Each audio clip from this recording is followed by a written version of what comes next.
Hi guys, I had a lumbar disc herniation for my clinical pattern project. It's more common in males and it's more common in middle-aged populations around the 30s or 40s.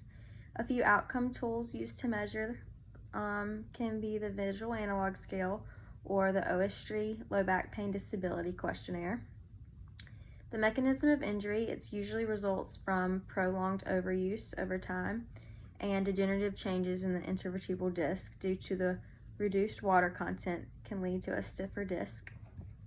Aggregating factors, there's an increase of pain with sitting and coughing and bending forward in the sitting position.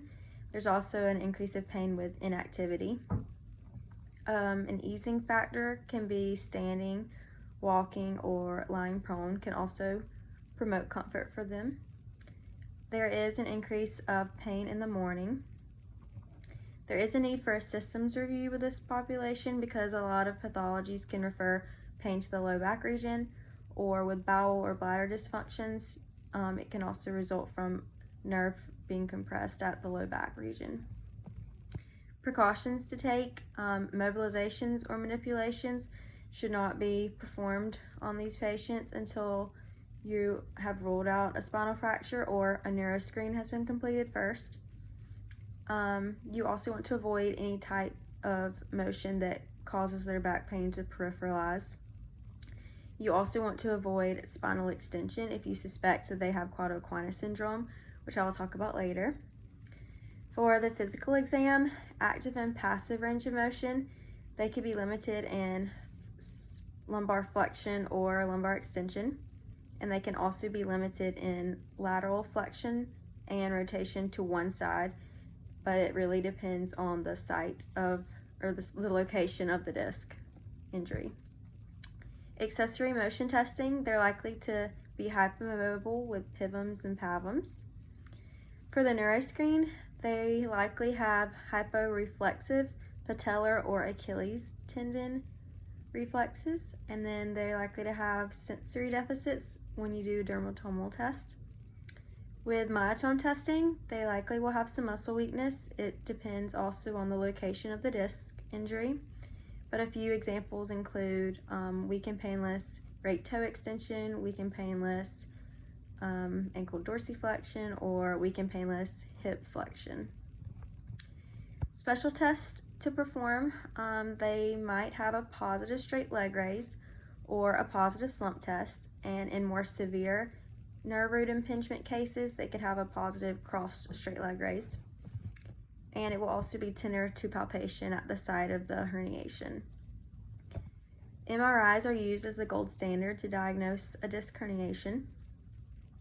A few differential diagnoses include myofascial pain, spondylolysis, spondylolisthesis, degenerative disc disease, or spinal stenosis. Signs and symptoms indicating referral to a physician. If you suspect quad equina syndrome, it is a potential medical emergency, so you want to refer them out as quickly as possible. And that's if they're experiencing saddle anesthesia, lower extremity weakness, or bowel or bladder dysfunction. If they are not responding to physical therapy conservative treatment for the course of several weeks, then I would also refer them to a surgeon to have them take another look. A few surgeries this population may encounter. There's enzymatic intradiscal therapy, which is more likely for disc prolapse, and it lowers the tension on the nerve root by placing enzymes into the disc region. There's a discectomy, removes the nucleus propulsus from the intervertebral disc, and there's a few different approaches to this. They can use a percutaneous method, which uses a probe to aspire the nucleus propulsus, or they can use a laser therapy. Decompression is a laminectomy surgery with a facetectomy, which is removal of the lamina with removal of the facets nearby. They can also have a typical laminectomy, which just removes the lamina. There are also fusion surgeries. It replaces the disc with bone and then also reinforces that with pedicle screws for stability. And there's a few different approaches to this as well. There's an anterior, posterior, transforaminal, and each has their own type of advantages or disadvantages.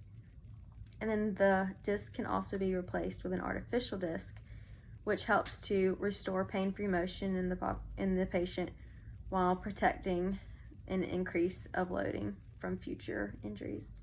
And that is it.